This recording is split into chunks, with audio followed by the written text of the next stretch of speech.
you, did you mean it? You said it. Here it is. Big as Dallas. I read the op-ed. You said, save everybody but the oil and gas industry and let them go broke. Did you really mean that? Hey everyone! Today we're diving into a fiery exchange between Senator John Kennedy and Federal Reserve nominee Sarah Bloom Raskin. This debate is shaking up Washington, and I'm breaking it down for you in detail. Let's get into it. About all that, but did you mean it? You said it. Here it is. Big as Dallas. I read the op-ed. You said, save everybody but the oil and gas industry and let them go broke. Did you really mean that? So I have been clear on my views. The whole point of the op-ed was that the Fed should not pick winners and losers. Except for oil and gas. You said they ought to be allowed to go broke. The Fed should not pick or favor any sector at all. Then why did you say it? The Fed is not in the business of choosing winners and losers. Then why did you recommend to them that they let oil and gas go broke? I did not recommend. Yes, ma'am. I read the op-ed. There it is. It's. I'm not going to quote it to you, but Senator Toomey pointed out. Why did you mean it? Senator Kennedy, I want you to understand the role of the proper role of the Federal Reserve. The Federal Reserve should not be choosing winners and losers. Yes, ma'am. So you disagree with the editorial?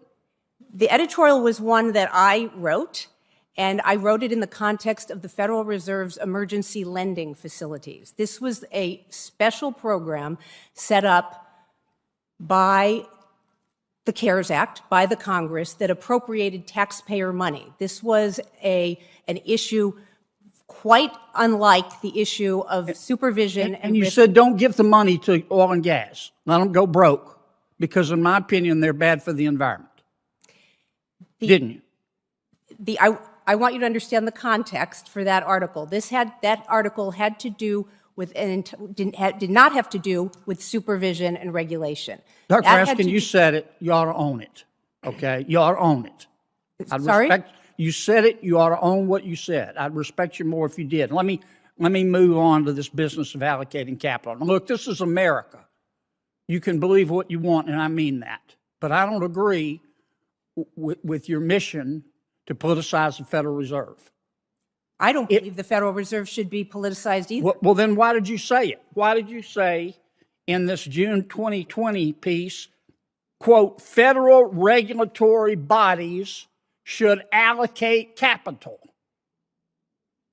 It is not the role of the Federal Reserve in supervisory or regulatory matters in its functioning as... Then why did you write it? It was written in a context, Senator, that had to do with emergency lending. It did not have to do with the context of supervision and regulation. I feel strongly about charter schools, okay? If some president or some chairman of the Federal Reserve said, let's all get together and allocate capital away, lean on all the banks so they don't fund charter schools. You support that? You support driving oil and gas industry into bankruptcy. Do you think that would be the proper role for the Federal Reserve? And there you have it, folks. A blow-by-blow account of this high-stakes Senate hearing. We've seen accusations, defenses, and some serious political maneuvering. This debate between Senator Kennedy and Sarah Bloom Raskin could have major implications for the Federal Reserve and America's energy policy. What do you think about this heated exchange? Let me know in the comments below. And don't forget to subscribe for more breakdowns of the biggest political showdowns. Until next time, stay informed and stay engaged.